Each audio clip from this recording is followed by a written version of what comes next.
जय गुरु। The journey super consciousness में हम आपका स्वागत करते हैं। गुरु जी की ये बुक है भय मुक्त जीवन। जो कल टॉपिक हमने लिया था पेज नंबर 20 से कि भय की स्थिरता को मन से कैसे हटाएं। यदि कोई भी भय हमारे मन में स्थिर हो गया है तो उसको हटाने की जो प्रक्रिया गुरुदेव कह रहे थे वो आज भी हम शेयर करेंगे वही, क्योंकि बहुत बड़ा टॉपिक है। तो इसमें इसके अंदर एक सब टॉपिक है जो बात कर रहे हैं गुरुदेव कि भय शांत हृदय में प्रवेश नहीं करता। गुरुदेव जब इतना अस्पष्ट शब्दों में कह रहे हैं कि शांत हृदय में भय प्रवेश नहीं करता, तो हमारा जो गोल है वो क्या होना चाहिए कि हम कैसे अपने हृदय को शांत कर सकें। तो बात करते हैं गुरुदेव के शब्दों में ही कैसे भय हृदय से उत्पन्न होता है।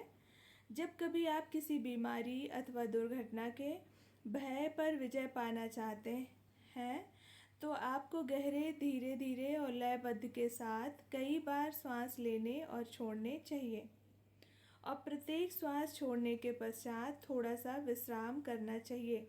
यह रक्त संचार को सामान्य करने में सहायता करता है। यदि आपका हृदय वास्तव में शांत है तो आप बिल्कुल भी भय का अनुभव नहीं कर सकते। तो गुरुदेव के ही शब्दों में हमने सुना कि भय जो है हृदय से उत्पन्न होता है जब कभी भी आप किसी बीमारी अथवा दुर्घटना के कारण भय पर विजय पाना चाहते हैं।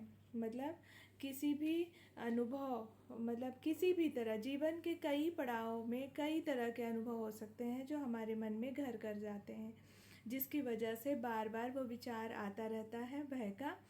तो अगर इससे आप छुटकारा पाना चाहते हैं तो गुरुदेव कह रहे हैं कि आपको गहरी सांस लेना चाहिए, लयबद्ध तरीके से सांस लेना चाहिए और सांस छोड़कर थोड़ा विश्राम लेना चाहिए। इससे धीरे धीरे आपका हृदय शांत होता जाएगा और शांत हृदय में भय का अनुभव नहीं किया जा सकता।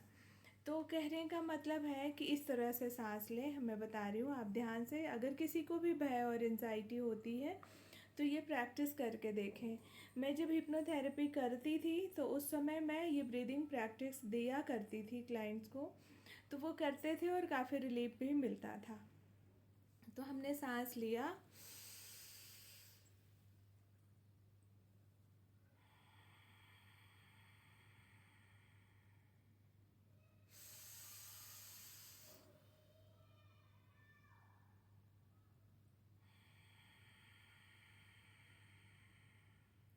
इस तरह से पूरी तरह से कॉन्सेंट्रेट होके और एक बराबर ड्यूरेशन में सांस लेने की प्रक्रिया, होल्ड करने का और छोड़ने की प्रक्रिया पूरे लयबद्ध तरीके से कई बार सांस हम इस तरह लें। दिन में भी प्रैक्टिस सुबह शाम दोपहर या दिन में कई बार हम इसकी प्रैक्टिस करें पूरी तरह से कॉन्सेंट्रेट होकर।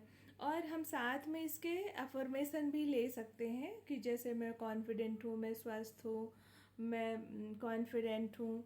ऐसा जो आपके लिए सुटेबल हो, जो आपको लेना है, ऐसे आप अफर्मेशन बना सकते हैं। तो इससे धीरे धीरे आपका हृदय शांत होता जाएगा और भय से आप मुक्त होते जाएंगे। आगे गुरुदेव कह रहे हैं कि पीड़ा की चेतना से हृदय में चिंताएं उत्पन्न हो जाती हैं।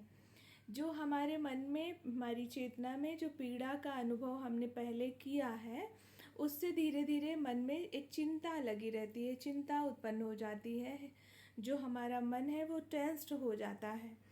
अतः भय किसी पूर्व अनुभव पर निर्भर है। पिछले कोई भी एक्सपीरियंस के कारण जो हमें भय लग रहा है, तो बोलते हैं संभवतः पहले कभी आप गिरे हों और आपकी टांग टूट गई हो, और इस प्रकार आप उस अनुभव की पुनरावृत्ति, मतलब बार बार सोचते हो, विचार करते हो और भयभीत होना सीख गए हों। जब आप ऐसी आशंका पर विचार करते रहते हैं, इस तरह के संभावनाओं का आप बार बार विचार करते हैं कि दोबारा भी ऐसा हो सकता है, मतलब जो पुरानी घटना बीत चुकी है उस पर बार बार एकाग्र नहीं होना चाहिए।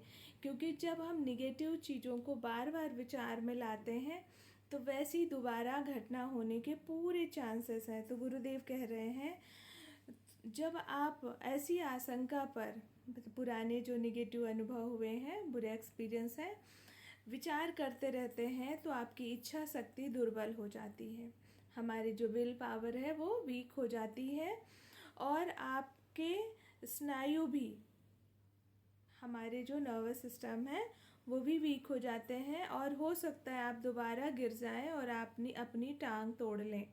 ऐसी पुनरावृत्ति दोबारा होने की संभावना रहती है कि जैसा हम विचार कर चलता रहता है वैसी चीज़ें हम अट्रैक्ट करते हैं, ऐसा लॉ है। उससे भी अधिक जब भय से आपका हृदय दुर्बल हो जाता है तो आपकी जीवन शक्ति क्षीण हो जाती है। हमारी जो जीवन शक्ति, हमारी प्राणवायु है, जो हमारी जीवन चलाने वाली जो शक्ति हमें मिली है वो भी धीरे धीरे क्षीण होती जाती है। मतलब ऐसा कि यहाँ पे विराट से लेने की बजाय हम अपने आप को श्रिंक कर लेते हैं, सेपरेट कर लेते हैं। जितना ज़्यादा हम हैप्पी रहते हैं, जितना ज़्यादा हम दया करुणा से भरे रहते हैं, उतना ज़्यादा हम ओपन होते हैं। हमारे नर्वस सिस्टम, हमारी विचारधारा, हमारी एनर्जी, हमारी वाइब्स ओपन अप होके हम रिसीव करते हैं कॉस्मिक एनर्जी, प्राण ऊर्जा, जीवन शक्ति, ये सब हम ज़्यादा लेने लग जाते हैं। हम ग्रहणशील बन जाते हैं पॉजिटिव सकारात्मक एनर्जी के लिए। और यदि हम हर जगह से अपने आप को, अपनी हृदय चक्र को ब्लॉक करते जाते हैं टेंशन के कारण, निगेटिव विचारों के कारण, तो हमारी जीवन शक्ति अब कहाँ से आएगी? कॉस्मोस से तो आती है, तो वो कैसे आएगी? वो धीरे धीरे बल्कि कमज़ोर होते जाती है, क्षीण होते जाती है। तो कह रहे हैं गुरुदेव,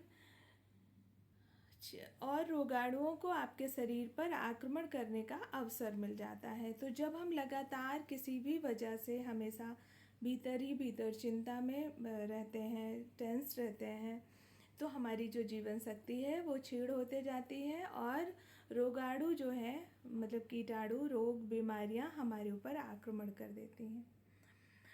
तो इसलिए कहते हैं कि जो आपको नहीं चाहिए, जो बीत चुकी है घटनाएं, वो उस पर एकाग्र नहीं होना चाहिए।